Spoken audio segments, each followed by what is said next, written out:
It's 0:40 at Camp Buehring in northwestern Kuwait. The base is quiet. Then, a salvo of Iranian ballistic missiles, moving at 3 times the speed of sound, breaches the terminal arc above the helicopter flight line. The base's perimeter defense immediately kicks in.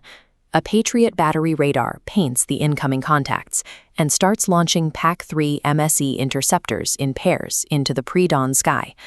These interceptors don't carry explosive warheads. The missile body itself is the weapon. At a combined closure rate of Mach 6, the Patriot has to steer itself directly into the incoming target. It's the equivalent of swatting a baseball out of the air with another baseball in pitch blackness. The system acquired, tracked, and destroyed 3 of the 5 inbound ballistic warheads in under 40 seconds. The crew and the Patriot battery did everything they were designed to do. Kinetic interception works perfectly against high-speed ballistic targets arriving from high altitudes. This diagram illustrates the Patriot's blind spot. The AN/MPQ-65 radar is incredibly powerful, but it can only scan a 90-degree sector of the sky. To track incoming ballistic threats, that sector is locked upward and pointed southeast. Iran built their entire attack plan around exactly that physical gap. While the radar maxed out its processing power looking up, 3 $30,000 Shahed 136 attack drones cruised in from the south at an altitude of barely 100 feet. Slipping completely under the radar, the first drone slammed into the helicopter maintenance area, shredding 2 Apache fuselages. The second struck the fuel depot, creating a rolling fireball of jet fuel visible for 30 miles in every direction. 400 miles away, the Iranian battery commander received confirmation of the strike. Standard doctrine dictates his next move: collapse the $30 million Fateh launchers and drive them into a mountain tunnel before American satellites can pinpoint their firing position. Staring perfectly at the front door leaves a base entirely exposed to a cheap drone walking right through the basement window. A multi-million-dollar defense grid fails the moment an attacker exploits its physical field of view. The response was already airborne. 4 F-15E Strike Eagles launched from Ahmed Al-Jaber Air Base, loaded with roughly 92,000 pounds of precision-guided ordnance to find the launchers that fired on American troops. The problem waiting for them on the data link was time. The intelligence feed showing the launch location was 12 minutes old. The coordinates were stale, and the targets were already on the move. To locate the fleeing vehicles in the dark, the Strike Eagles rely on the Sniper Advanced Targeting Pod. Instead of light, the pod detects the thermal radiation of a warm engine against the cold desert surface. But at a cruising altitude of 25,000 feet, the pod has a hard resolution limit.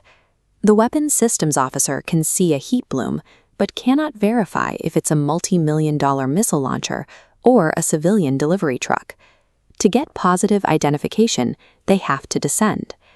Sitting between the F-15s and the launchers was a TOR M1 surface-to-air missile system. It carries its own search radar, tracking radar, and ready-to-fire missiles on a single armored chassis. 92,000 pounds of precision explosives mean nothing if you can't verify your target. To drop their payload, the F-15 crew would have to engage in a high-stakes sensor duel to close the distance. This animated graphic shows the TOR M1 commander's dilemma. To survive, he keeps his radar completely off. Emitting no signal means the F-15s cannot locate him, but staying dark leaves the fleeing launchers completely exposed.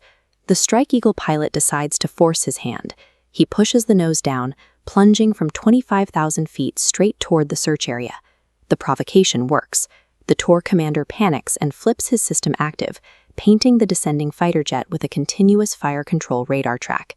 He just sprang the trap. The F-15's APG-82 radar switches into pure absorption mode. It instantly soaks up the enemy emissions, triangulating the source of the signal into a precise GPS coordinate. The weapons officer locks the coordinates and releases a $40,000 GBU-39 small-diameter bomb. Instantly, the pilot brakes hard into a violent 6G turn, narrowly outrunning the Mach 2.5 missile the TOR managed to fire in its final moments.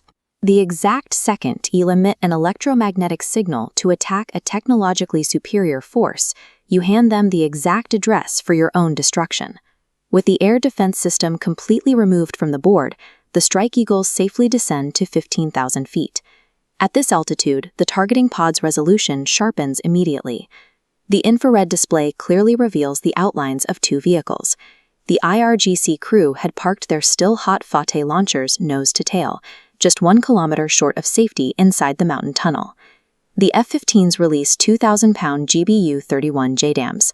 The heavy ordnance strikes the truck chassis directly, turning $30 million of Iranian missile hardware into burning scrap. The bill isn't fully paid yet. The Strike Eagles pivot south toward the coast. In a sequence of precise drops, they systematically level the IRGC naval compound that orchestrated the attack, erasing the command center, the communication hubs, and the fast attack boat shelters. Modern combat is a high-stakes manipulation of invisible geometry. Finding a physical blind spot in a radar array might buy an attacker 3 seconds of victory, but revealing your position in the electromagnetic spectrum guarantees absolute annihilation.